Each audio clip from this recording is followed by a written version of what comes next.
जैव विविधता की सदियों पुरानी जो कड़ी टूट गई थी, विलुप्त हो गई थी, आज हमें उसे फिर से जोड़ने का मौका मिला है।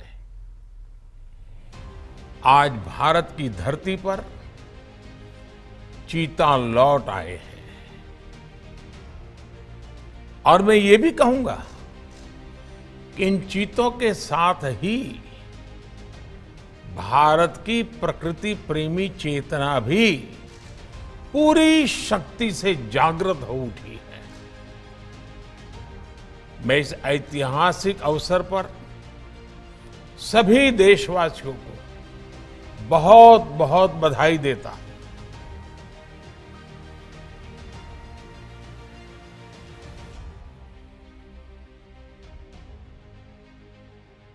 प्रधानमंत्री मोदी ने इन शब्दों के साथ भारत के वन्य जीव इतिहास में एक नया अध्याय जोड़ा है। आज 17 सितंबर है और प्रधानमंत्री मोदी का जन्म दिवस भी है और आज का दिन देश और मध्य प्रदेश के लिए इतिहास के सुनहरे पन्नों में दर्ज हो गया है।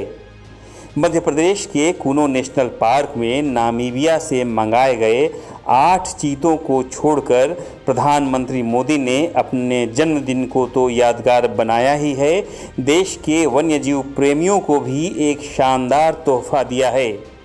लेकिन सवाल यह है कि देश के प्रचुर जैव विविधता से भरे वन्य जीवन में ऐसी क्या ज़रूरत आन पड़ी कि चीतों को किसी दूसरे देश से मंगाना पड़ गया। जानेंगे इस पूरी कवायद के पीछे की बात। जुड़े रहिए हमारे साथ।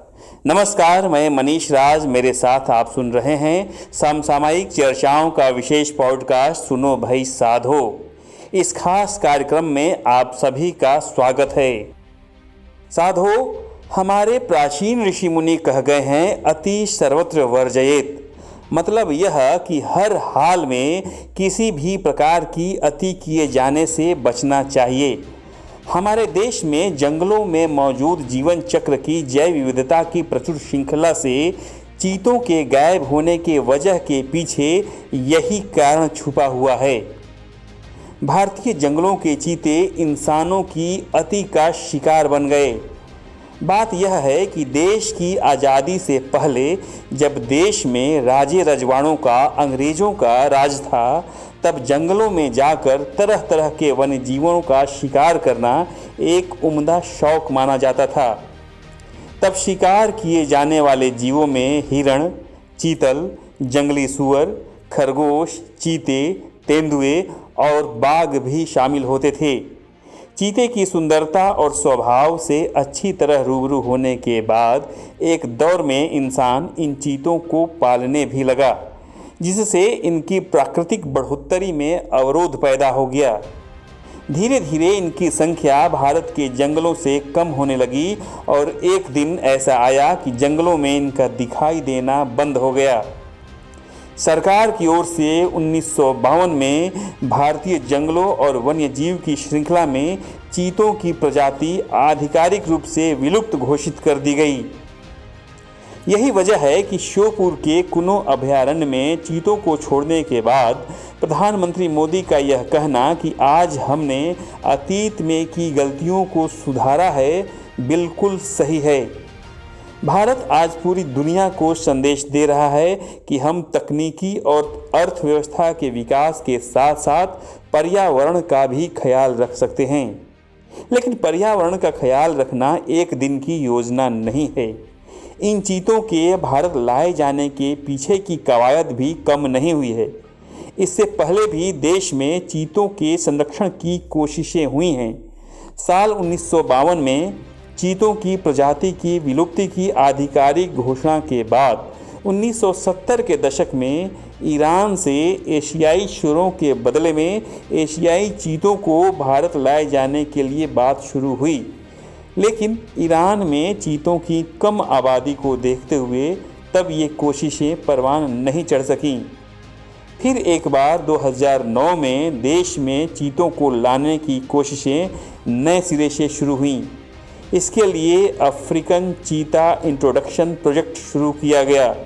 इसके तहत 2010 से 2012 के दौरान देश के 10 वन्य अभयारण्यों का संरक्षण किया गया, लेकिन अंत में मध्य प्रदेश के कूनो नेशनल पार्क को अपने खुले घास के मैदानों की वजह से चीतों के लिए सबसे सही माना गया। फरवरी 2022 में सरकार ने लोकसभा में जानकारी दी कि चीता प्रोजेक्ट के लिए सरकार ने 38 करोड़ रुपए का बजट आवंटित किया गया है। नामीबिया से चार्टर्ड जहाज से आए ये चीते इसी प्रोजेक्ट के तहत आए हैं। बहरहाल चीते अब बाकायदा भारतीय वन्य जीवन की जैव विविधता में शामिल हो चुके हैं। इन चीतों की संख्या कुल 8 है, जिनमें 3 नर हैं और 5 मादा चीता हैं। ईश्वर से प्रार्थना है कि उन्हें अपना नया आशियाना पसंद आए और समय के साथ साथ इनके कुनबे में भी बढ़ोतरी हो।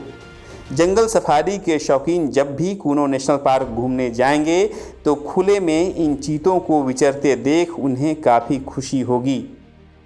आज के लिए बस इतना ही। आपने अभी तक चैनल या पेज को सब्सक्राइब नहीं किया है तो ज़रूर करें। आपको हमारा पॉडकास्ट कैसा लगा इस बारे में कमेंट कर सकते हैं, इसे लेकर सुझाव दे सकते हैं। सुनो भाई साधो में मैं फिर मिलूँगा एक नए मुद्दे से आपको रूबरू कराने। तब तक के लिए आज्ञा दीजिए। नमस्कार। आपका दिन शुभ हो।